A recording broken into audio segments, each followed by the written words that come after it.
董明珠啊从这个族谱里踢出去，对他的威慑程度堪比是2针基石，好吧？1995年刚升格力空调经营部部长的董明珠啊，迎来了一张他人生中啊最冰冷的绝交书。那年夏天，一位常年拿不到格力核心货源的经销商呢，另辟蹊径啊，打听到董明珠亲哥哥的联系方式，对方呢私下里找到他的哥哥啊，拍出了一沓现金，直截了当的说，他说经销商找我帮忙来拿货，我帮他拿100万货，他就给我2、3万块钱呢。在90年代中期啊，3万块钱的购买力啊，足够全款砸下一套商品房。欣喜若狂的哥哥当晚就拨通了董明珠的电话呀，兴奋的大喊：明珠啊，我明天到珠海来。我说你来干什么？我说你们如果缺钱，我可以给一点，但是你们绝对不能用我的权利在我的企业在做交易。这时候我就找到我们那个经销商，我说我现在电话通知你，从现在开始起停你的货了。完全没想到董明珠真的是如传言般铁面无私，经销商呢转头就打电话质问起他的哥哥啊，感觉面子被按在地上狠狠摩擦的哥哥呢，在盛怒之下一巴掌拍在桌子上，当晚就写下了一封彻底断绝关系的绝交信。我哥哥写了一封信，就从此以后在家谱里面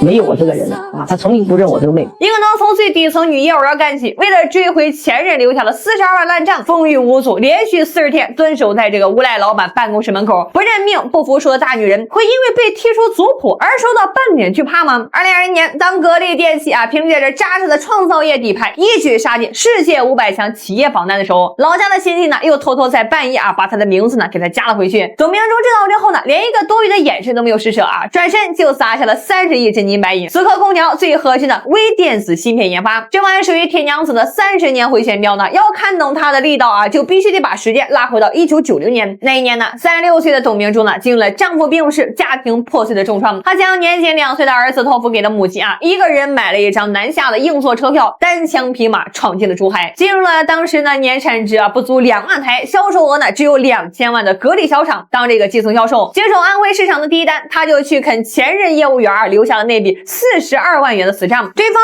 又躲又赖，换做普通的女业务员呢早就打退堂鼓了，而董明珠呢就带着一壶水啊几个冷馒头，死在对方的工厂门口蹲了整整40天。40天风雨无阻啊，蹲出来的是一个女人在一群大老爷们主导的这个制造业里立下的死规矩，只要是我董明珠经手的账啊，你最好是按规矩办。那年的年底呢，她凭借着一己之力，把个人的销售额干到了惊人的1600万元，独自扛下了当时全公司接近1/8的业绩份额。调任南京市场之后呢，她更是顶着40度的高温，在各个弄堂里啊跑业务，个人销售额直接飙升至了3650万元，创造了整个华东家电行业的销售神话，也成了全公司唯一一个在年底对账时啊这账目清清白白，没有一笔赊账欠款的女业务员。1994年啊，这格力内部呢遭遇了最惨烈的一场动荡，大批掌握核心客户资源的销售骨干呢被竞争对手啊集体高薪挖角，整个企业在崩盘的边缘呢是剧烈摇晃。在全场人心惶惶的节骨眼上呢，董明珠啊拒绝了同行开出了100万年薪挖角条件，临危受命全票当选格力经营部部长。上任仅1年，他直接用铁腕手段啊重整供应链，将格力的销售额从4亿飙升至了28亿，足足翻了7倍啊！2022年，58岁的董明珠正式成为了格力的绝对掌舵人，带领格力啊成为了中国首家1000亿级的家电上市公司，并连续多年蝉联全球空调销量第一。当媒体在采访中再次向他抛出那个充满刻薄印象的女强人标签的时候呢，71岁的董明珠啊坐在明亮的大班椅上，眼神尖锐的啊没有半分妥协。女的厉害一点点，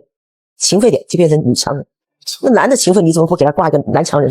对女性这就是一个偏见，讲女强人本身就是这种长在骨子里的刀锋呢，被无数人啊黑他是更年期发言强势又做作，可他们选择性忽略了，在这个清一色由男性主导的重工业硬核赛道里啊，如果他不生出一身尖锐的刺，早就被资本的巨浪吞噬的是连骨头渣都不剩。那些觉得他跟不上潮流啊，疯狂吐槽那款玫瑰空调审美土豪的年轻人，根本没有看到过漫天黄沙大西北，在那些个除了浓缩再没有半点色彩的偏远农村里，一朵花开富贵热烈的真丝玫瑰，可能啊就是那个单调世界里啊最显眼的颜色。它是真正少有的啊会把这个视线往下移，去注意中老年和特殊群体审美喜好的董事长。他当选了全国人大代表，在两会上连续9年死磕同一个提案，将个人所得税的起征点呢从5000元啊直接提升到1万元。他对着台下的媒体大声疾呼：年轻人就是整个社会的支柱啊！如果能够把个税起征点提到1万，富人多交税，才能够给这些个需要支撑家庭的底层年轻人留下更多的可支配消费。在万亿资本局里呢，他依然能够敏锐的察觉到公司食堂15块钱一碗的麻辣烫对于基层实习生来说很贵，他明知道会面临亏损的风险，也愿意拨出专款为常年在极度闷热高粉尘深山矿洞中作业的这个矿工设计专用防爆空调。在全国炒房热度最高的时候，他坚持1分钱都不碰房地产，而且自己在珠海买地盖员工房，坚决不搞末位淘汰制，倡导让底层的人有尊严的工作。全网都在疯狂传那张极具视觉冲击力的企业合影，在一群穿着深色西装男性企业剧情中，唯有71岁的董明珠站在最正中的 C 位。他穿着一件驼色的羊绒大衣脸上没有任何浓妆，带着极度自信甚至有些侵略性的笑容，迎接着所有的闪光灯。那一刻呢，谁敢说女人的野心和尖锐是一个贬义词。从30岁丧偶，36岁背井离乡单枪匹马南下，到了71岁全票连任董事长，开始在格力的第5个3年任期。董明珠走过的那条满是激励与非的极境之路，从未退缩过半步。他用一辈子的硬核底牌，把那些个吸血的亲人、傲慢的男性规则全部甩在了身后，也给千千万万正在等待上场的中国女性踩出了一条声如长河、唯有实力说话的自主大旗。